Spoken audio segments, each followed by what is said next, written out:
नमस्कार जय जगन्नाथ केमती अच्छा आशा करुच्छे बहुत भल थे आउ एक नुआ वीडियो को स्वागत। ओडिशा रे जिते जगह सब बौद्ध कीर्ति देखा जाए से जाजपुर अन्यतम कहवा गले सारा विश्व में जो जगह बौद्ध कीर्ति देखा जाए से सर्वाधिक जाजपुर जिले में देखा जाए जमीक रत्नगिरी हो ललितगिरी हो आउ उदयगिरी सेमती एक लांगुड़ी पहाड़ रही जहाँकि बहुत कम लोग जानते तेरे मो सहित चलतु बुली जा लांगुड़ी पहाड़ तेरे चलतु वीडियो टी स्टार्ट करवा। आसी लांगुड़ी पहाड़ ऊपर पहुँची आगे जाऊँ जहाँकि जोटी प्राचीन बौद्ध कीर्ति सबू मूर्ति जहाँकि पहाड़ तलू बाहरी आपण मानू देखा ये वीडियो रे शेष पर्यंत जोड़ी दिंतु यार विशेषतः कौन रही आपण मैंने जानवा पाइबे।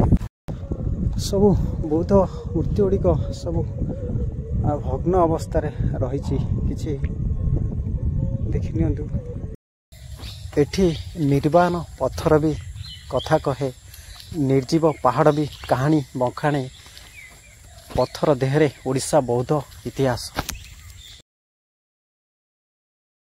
लांगुड़ी पहाड़ जाजपुर जिलार धर्मशाला ब्लॉक रो एक अंचल लांगुड़ी पहाड़ जहाँकि बौद्ध कीर्ति एथिपाई प्रसिद्ध लांगुड़ी पहाड़ एमती एक पहाड़ जहाँकि प्रत्येक माटी जदि खोली करी देखिबे विभिन्न प्रकार कीर्तिमान देखा पाइबे।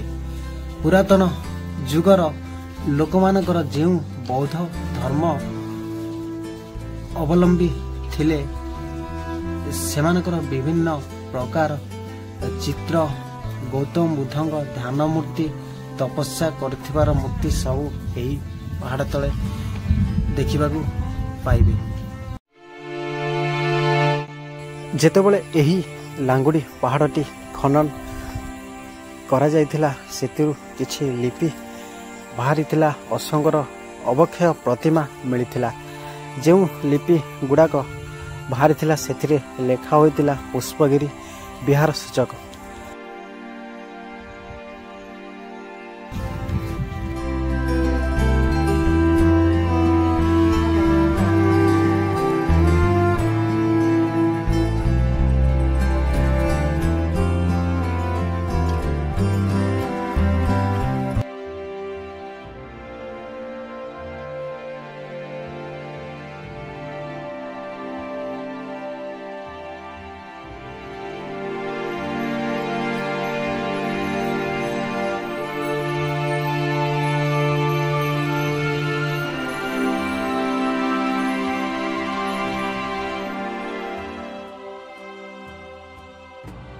यही सब प्राचीन मूर्ति नुहे समयर पदचिन्ह इतिहास विभत्स पीढ़ी छाड़ी जाइथिबा गोटे गोटे दुर्लभ सुराग जाजपुर जिलार एही लांगुड़ी पहाड़।